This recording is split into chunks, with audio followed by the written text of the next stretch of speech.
Sugeng siang Bapak Ibu semuanya. Bapak Imam Putra. Nggih, Dr. Lutfan di sini saya mewakili dari teman-teman Rumah Sakit Akademik UGM. Sebelumnya selamat siang Dr. Lutfan, Bu Nilo sama Bu Dr. Guardian. Izinkan saya share screen bentar nggih tentang proposal yang sudah kami buat kemarin. Nyun sewu, apakah sudah keluar Bapak Ibu semuanya untuk slide yang saya presentasikan? Ya. Oke, Dr. Lutfan. Sebelumnya selamat siang Bapak Ibu semuanya. Di sini nanti kita yang jelas dari Rumah Sakit Akademik UGM minta juga arahannya dan gambarannya juga biar kita juga bisa mengembangkan perpustakaan digital. Yang jelas Bapak Ibu semuanya untuk perpustakaan kita di Rumah Sakit UGM memang tempatnya memang tidak begitu luas. Jadi nanti memang apabila dari FK ini memfasilitasi untuk kita bisa menggunakan semua di online kan itu sangat amat mendukung dari yang sudah ada. Karena ini sedikit dari laporan atau proposal yang kemarin sudah kita buat. Mungkin saya nggak akan menjelaskan detail, tapi mungkin saya terutama nanti akan menjelaskan beberapa problem dan nanti apa yang harus Rumah Sakit Akademik UGM lakukan. Yang jelas pertama pendahuluannya ya Bapak Ibu semuanya. Jadi di Rumah Sakit Akademik UGM itu karena mungkin kita di Rumah Sakit Akademik, jadi kita lebih mempunyai kelebihan itu karena kita di bidang pendidikan, jadi banyak di sini untuk koas atau yang banyak penelitian dan lain-lain. Jadi untuk bahan kelihatannya kita tidak akan kekurangan. Tapi memang kelemahan dan kekurangan memang di perpustakaan RSA UGM sendiri ini semuanya masih konvensional. Di sini semuanya masih dalam bentuk hard, jadi seperti laporan dan buku semuanya masih dalam bentuk hard. Karena itu memang mungkin keterbatasan kami ya Bapak Ibu, ya nanti mungkin karena kita di sini sedang mengembangkan perpustakaan digital itu sangat amat mendukung perpustakaan yang ada di Rumah Sakit Akademik UGM. Nah, beberapa permasalahan yang ada di instansi kami Bapak Ibu semuanya, itu yang jelas memang belum ada pengembangan untuk perpustakaan secara digital.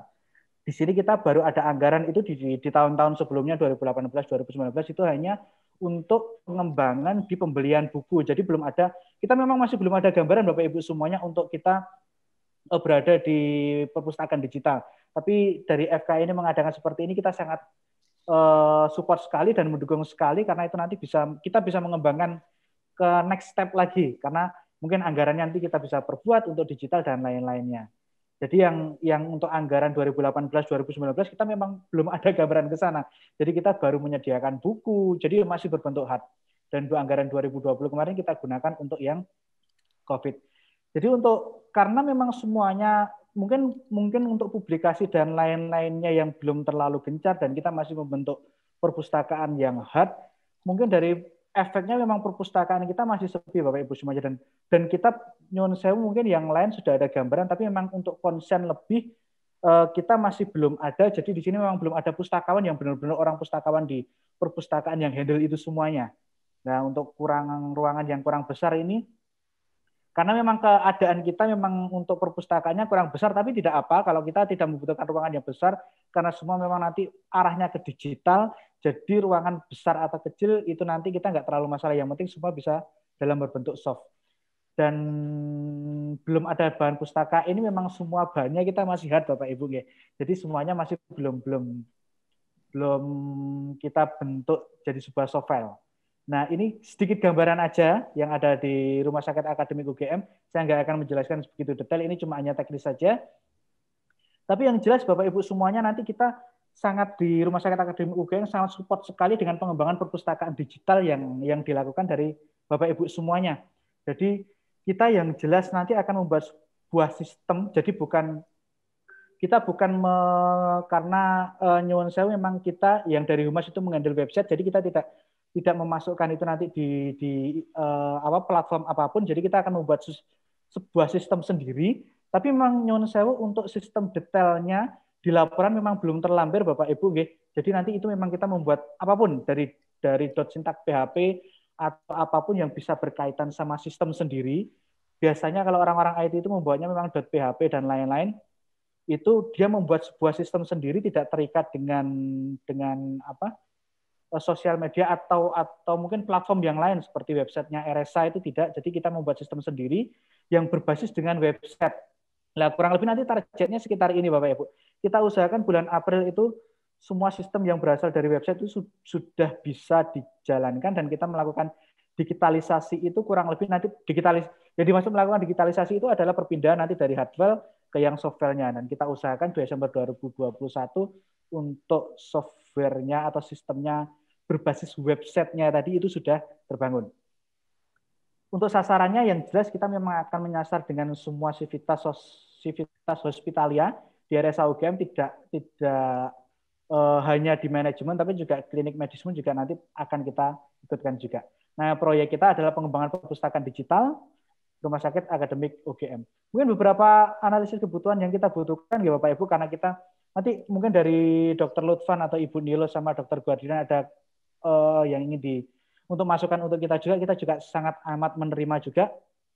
Untuk kedepannya kita juga bisa berkembang juga. Yang jelas kita butuh software, konten digital, sama infrastruktur, sama anggarannya. Yang jelas kalau untuk konten dan software sama infrastruktur kita bisa membangun dan kita bisa menyiapkan, karena dari Humas sendiri memang sudah menyampaikan banyak data, dan dari akademik itu juga sudah banyak Bapak Ibu untuk laporan magang atau teman-teman koas dan lain-lain, dari laporan S1, S2, S3 itu memang, tapi semua masih dalam bentuk hard file. Jadi mungkin dari Rumah Sakit Akademik UGM sedikit kelebihannya adalah tidak kekurangan bahan, insya Allah. Jadi kita punya banyak bahan dan itu nanti bisa kita softwarekan.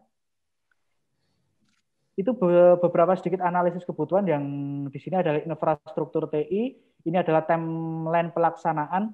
Jadi memang dari kita Bapak Ibu, karena memang keterbatasan dari SDM dan lain-lain tadi, yang jelas nanti kita mungkin akan membuat, tapi memang nyon sewu di laporannya belum ada, tapi kita akan membuat sebuah sistem yang ada dalam bentuk website. Jadi bukan websitenya Bapak Ibu, tapi dia bisa dibuka dalam browser komputer. Nah, nanti kalau memang memungkinkan itu bisa dikembangkan lagi, mungkin kita bisa mengembangkan dalam bentuk apps, dalam bentuk aplikasi. Kita mungkin dalam bentuk apps nggak usah dinamis, tapi bentuk status juga bisa. Jadi hanya menampilkan data yang ada di browsernya, di websitenya, website browser, bukan website RSA sih. Jadi website browser khusus untuk digital ini, untuk digital perpustakaan ini. Dan nanti kalau kita ada kemampuan lagi, mungkin kita bisa mengembangkan dalam bentuk aplikasi. Aplikasi nanti nggak harus kita sedinamis itu, mungkin hanya untuk menampilkan aja, nggak buku ini dipakai di sana. Nah, nanti mungkin kalau kita bisa mengembangkan dalam bentuk apps, yang penting kita akan fokus dulu untuk tahun ini dan tahun ke depan untuk mengembangkan di media browser atau websitenya itu terlebih dahulu. Mungkin sedikit saja Bapak Ibu untuk penutupnya. Yang jelas kalau dari digital kita sangat mendukung dan kita butuh masukan sekali dari Bapak Ibu semuanya. Yang jelas nanti pasti akan mempermudah kita, dan namanya juga digital nggak hanya bisa diakses di satu tempat, dimanapun tempat juga bisa. Yang jelas nanti bisa mempermudah untuk semuanya. Nggak harus kita butuh ruangan yang besar karena semuanya bentuk digital. Yang penting semua data softnya sudah ada di kita semua, kita bisa upload. Dan karena untuk sementara ini kita memang masih ikut di perpustakaan UGM Bapak Ibu semuanya. Kita itu masih ikut di sipusnya UGM. Jadi sebenarnya kita sudah ada, tapi kita masih ngikut di sana. Jadi apapun yang kita lakukan tuh nguploadnya masih di situsnya UGM. Mungkin nanti itu akan kita buat sendiri browsernya di Rumah Sakit Akademik UGM dalam bentuk website. Mungkin itu Dr. Lutfan, Ibu Nilo, dan Dr. Guardian, mohon masukannya. Terima kasih, selamat siang. Ya, selamat siang. Ya, terima kasih Pak Imam. Saya kira menarik tadi dan juga punya kekuatan ya, karena sebagai rumah sakit pendidikan, ya sumber untuk informasi itu melimpah ya. Tapi tadi ada beberapa kendala seperti juga misalnya ruangan, terus kemudian juga isu yang terkait dengan SDM-nya. Baik, ya kami persilakan mungkin Pak Guardian dulu. Baik, terima kasih Dr. Lutfan. Kurang lebih saya kira mirip ya dengan yang Sarjito ya, tapi Sarjito mungkin sudah lama, lalu kemudian sudah punya infrastruktur yang cukup banyak. Tapi kalau saya sih melihatnya begini, mungkin salah satu aktivitasnya itu ya membuat SOP-nya gitu. Jadi SOP-nya contoh begini, ada laporan-laporan dari magang. Laporan dari magang itu supaya dia masuk ke dalam repositorinya ke RS Akademik UGM itu bagaimana. Jadi ada SOP, ternyata harus diupload ke sini. Untuk menguploadnya pun juga harus mengisikan beberapa parameter tertentu, umpamanya ini laporan tentang apa, tugas dari kapan sampai kapan, dan seterusnya dan seterusnya. Jadi ada kayak semacam apa ya, membuat metadata dari laporan-laporan tersebut yang kemudian nanti bisa dicari ya di browser ya, dicari dengan aplikasi-aplikasi tadi. Jadi kuncinya untuk mencari itu mestinya ada kata kuncinya, ada judulnya, ada autornya mungkin, ada dan seterusnya. Itu yang kaitannya dengan dengan repository. Tapi saya juga melihat bahwa penting juga untuk mendokumentasikan umpamanya minutes of meetings atau rapat-rapat yang terjadi di manajemen atau rapat-rapat yang terjadi di SMF atau di unit-unit layanan yang kaitannya untuk ya entah itu dalam rangka untuk memperbaiki unit layanannya atau dalam rangka untuk evaluasi, sehingga ada knowledge yang dari unit-unit itu yang juga masuk gitu, yang masuk ke dalam repository ini, dan ini mungkin bisa diakses oleh orang internal rumah sakit yang lain, sehingga mereka paham juga bahwa unit yang lain itu punya ide apa nih, punya isu apa nih yang mereka ingin pecahkan, atau mungkin ada knowledge baru apa yang mungkin itu bisa diadopsi ke unit-unit yang lain. Nah, kemudian yang berikutnya adalah pemisahan antara mana dari informasi ini sebenarnya ya diklasifikasikan internal gitu, mana yang informasi ini yang diklasifikasikan eksternal. Nah, sehingga tadi mungkin kasusnya sama ya dengan Sarjito ya, bahwa ini untuk yang eksternal itu adalah hal-hal yang tadi untuk healing pokoknya, atau untuk untuk penunggu atau pengunjung rumah sakit. Tapi kalau tadi ya minutes of meeting dari rapat-rapat tadi, saya kira itu kepentingannya untuk internal. Dan mungkin perlu juga capacity building untuk orang-orang yang sebagai knowledge istilahnya knowledge manager atau knowledge creator-nya ya, karena knowledge yang dari unit-unit itu harus ada yang bisa mengekstraksi kemudian ini menjadi satu cerita yang menarik ya, yang itu bisa dilihat oleh orang lain. Jadi harus ada orang yang mensintesiskan, lalu kemudian karena kan kalau minutes of meeting itu rapat-rapat itu kan terus menerus kan. Jadi ada isu apa, sudah pecah apa, sudah ada solusinya apa, lalu kemudian ada masalah apa lagi, ada solusi apa lagi. Jadi itu hal-hal itu tuh yang mungkin nanti akan suatu saat itu akan menjadi referensi untuk pemecahan masalah selanjutnya gitu, yang itu bisa didapat dari unit-unit lain untuk unit yang sekarang sedang mengalami masalah yang sama gitu. Jadi ini yang barangkali saya nggak tahu, membuat SOP awal dulu, lalu mumpung ini belum dikembangkan lebih details, lalu kemudian repositorinya itu dalam bentuk yang mudah dicari ya, mudah diekstraksi, yang mudah di query kayak gitu, sehingga orang kalau mau mencari bahan sesuatu itu mudah ya. Oh ini tentang ini, oh ini tentang ini gitu. Jadi ada metadatanya yang dikelola sedemikian rupa.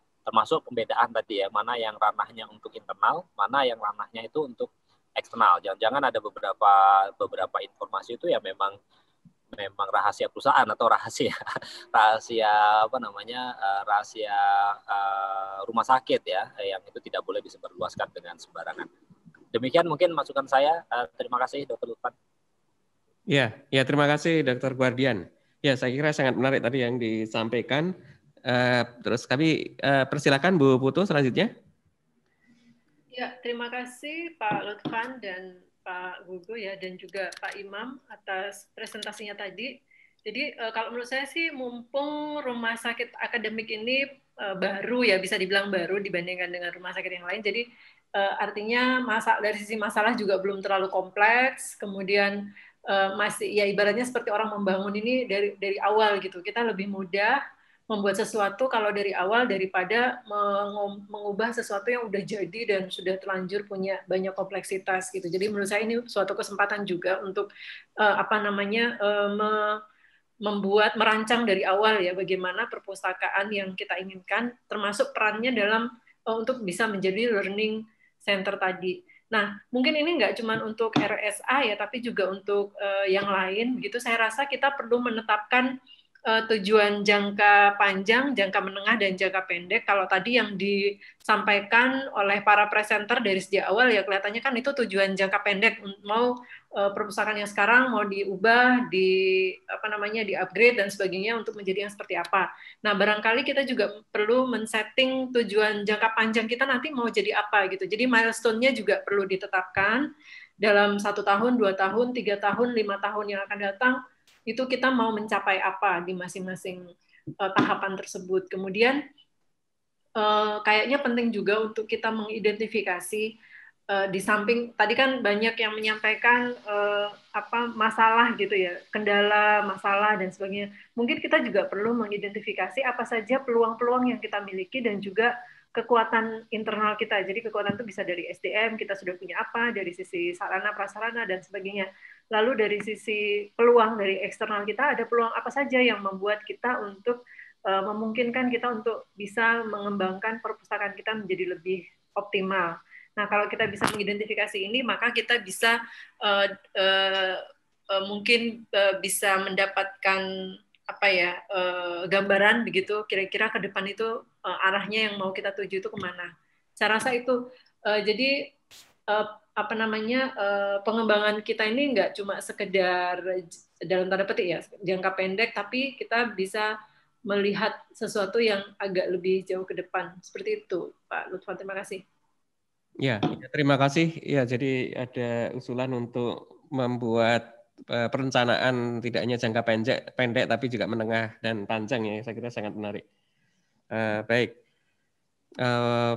Untuk ya ini saya kira tadi sudah bagus perencanaannya Pak Imam. Jadi sebenarnya mungkin salah satu juga yang saya kira sangat menarik kalau terkait juga dengan perpustakaan di institusi pendidikan itu sebenarnya mengkoleksi dari apa yang dilakukan di aktivitas pendidikan ya. Dan biasanya aktivitas yang di pendidikan itu juga banyak terkait dengan penelitian ya, yang saya kira selama ini mungkin banyak kesan bahwa penelitian itu tidak terlalu bisa mendongkrak dan juga barangkali dianggap